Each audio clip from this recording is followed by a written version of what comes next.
तुकोबरांचे ऐका 14 टाळकरी होते 14, आणि या 14 टाळकऱ्यामध्ये जगद्गुरु तुकोबरांचे एक शिवबा कासार नावाचा एक टाळकरी होता.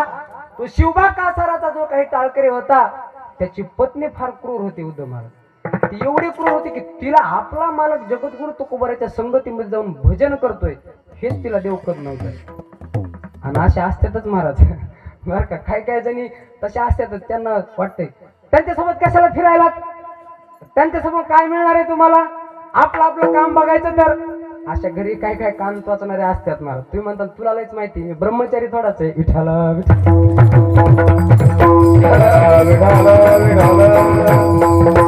ती सुद्धा त्या शिवबा कासाराला सांगत असायची, तुम्ही जगद्गुरु तुकोबरांच्या कीर्तनासाठी कशा करता जाताय, अजिबात जात जाऊ नका. पण ते खऱ्या अर्थानं शिवबा कासार त्यांचं ऐकत नव्हते.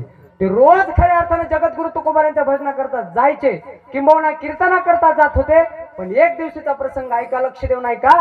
एक दिवशीचा प्रसंग तिने कपट केलं. काय कपट केलं? तिने सांगितलं आपल्या मालकाला, मालक माझं खऱ्या अर्थानं आज माझं मन बदललंय. मला सुद्धा असं वाटतं की जगद्गुरु तुकोबरांना खऱ्या अर्थानं दिवाळीचा पाडवा आपण त्यांना आपल्या घरामध्ये स्नान करण्याकरता आणावं. आपण जगद्गुरु तुकोबराला स्नान करण्याकरता आणा असं म्हणल्याच्या नंतर मग त्यांना सुद्धा आनंद वाटला. वा, अरे कधी माझ्याकडून न बोलणारी बायको, माझ्या विरोधात वागणारी बायको आज खऱ्या अर्थानं ती माझ्या मनासारखं वागतीये. आणि मग खऱ्या अर्थानं महिला मंडळानं आपल्या मालकाच्या मनासारखं वागावं बरं का.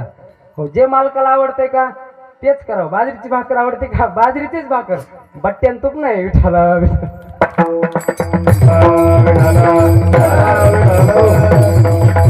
ज्ञानेश्वर भाऊ, आज आवड आमची होती बरं का.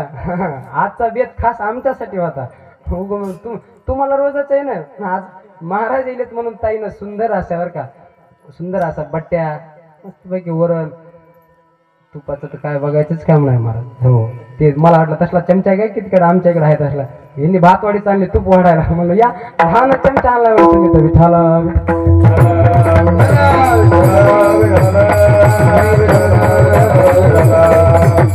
तिनं सांगितलं, मालक जगद्गुरु तुकोबरांना आपल्या इथं पाडव्याचं खऱ्या स्नान करता घेऊन या. मालकालाही वाटलं वा, सकाळी बरोबर जगद्गुरु तुकोबरांना काकड्याच्या वेळेस मी जगद्गुरु तुकोबरांना आपल्या घरामध्ये स्नान करण्याकरता आणतो. आणि याच कपट येणं केलं महाराज. तिनं आमंत्रण दिलं, तुकोबराय उद्या त्याला तुम्हाला खऱ्या अर्थानं आमच्या घरामध्ये स्नान करण्याकरता, भोजन करण्याकरता, दिवाळीचा फराळ करण्याकरता तुम्हाला यावं लागेल. आणि यावं लागेल म्हणल्याच्या नंतर जगद्गुरु तुकोबरांनी सांगितलं, वा नक्की येईल म्हणजे मी तुमचं आमंत्रण स्वीकारलं. मी तुमच्या घरी खऱ्या अर्थानं स्नान करता फराळा करता येईन. पण या खऱ्या अर्थानं ही जी काय होती काय शिवबा कासाराची मंडळी, हिनं रात्र 2लाच उठली महाराज. ढन ढन ढन ढन चूल पेटवली आणि चूल पेटून भलं मोठं पातेलं त्याच्यावर ठेवलं. किती वाजता? रात्री 2 वाजता. आणि जगद्गुरु तुकोबराय 5 वाजता 5:30 वाजता खऱ्या अर्थानं शिवबा कासाराच्या घरी आले.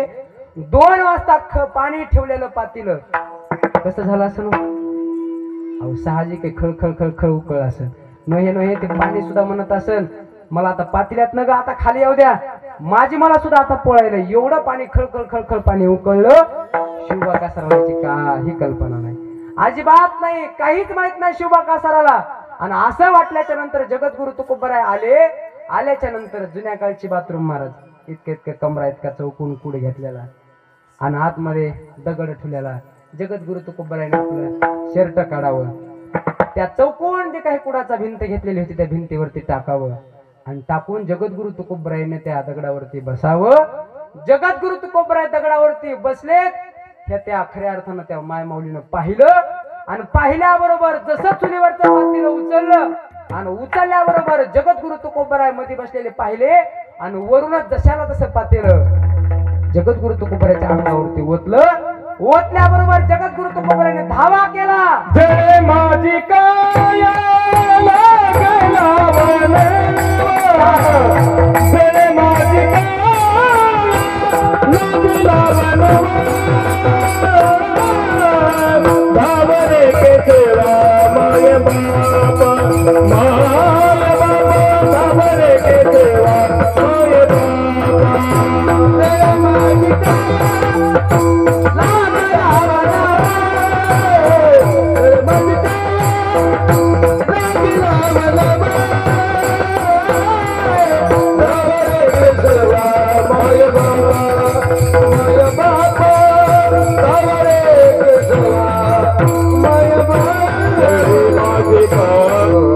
जगद्गुरु तुकोबरायाने त्या शिवबा कासाराच्या पत्नीकडे पाहिलं सुद्धा नाही महाराज.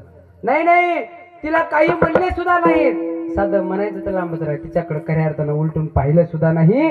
त्या पंढरीश पांडुरंग परमात्म्याकडे धावा केला. जळे माझी काया लागला बनवा भावरे केशवा मायवा. भगवान परमात्म्याकडे धावा केला. अरे माझे कांदा खऱ्या अर्थाने, माझं जे काही शरीर आहे ना हे खऱ्या अर्थाने गरम पाण्यानं तप्त झालंय. अरे जळायलंय. जगद्गुरु तुकोबरायाने धावा केला पंढरीश पांडुरंग परमात्म्याकडं. एवढी जगद्गुरु तुकोबरायाची परिस्थिती झाली.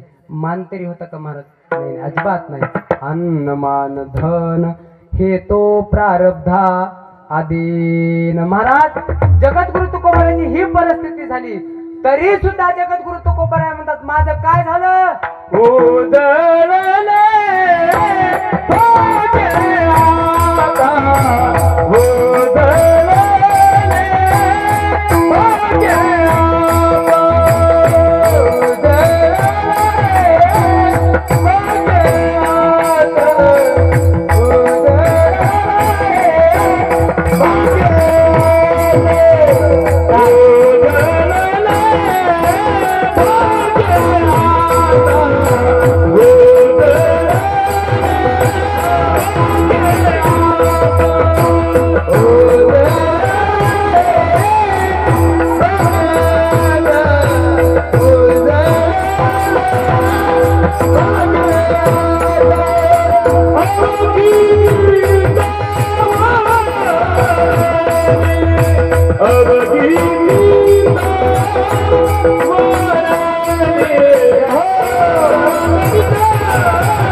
उजळले भाग्याता अवघी चिंता बारली. जगद्गुरु तुकोबराय म्हणतात आमचं भाग्य उजळलं, आमचं दैव उजळलं. खऱ्या अर्थानं आमचं प्रारब्ध बदलल्या गेलं. काय झालं? अवघी चिंता वारली. नोहे नोहे महाराष्ट्रात सुद्धा एक दिवस खऱ्या अर्थानं 16व्या शतकामध्ये भाग्य उजळलं महाराज. का वाजळलं? कारण खऱ्या अर्थाने क्या माय माऊलीच्या पोटामध्ये खऱ्या अर्थाने महाराष्ट्राचा आराध्य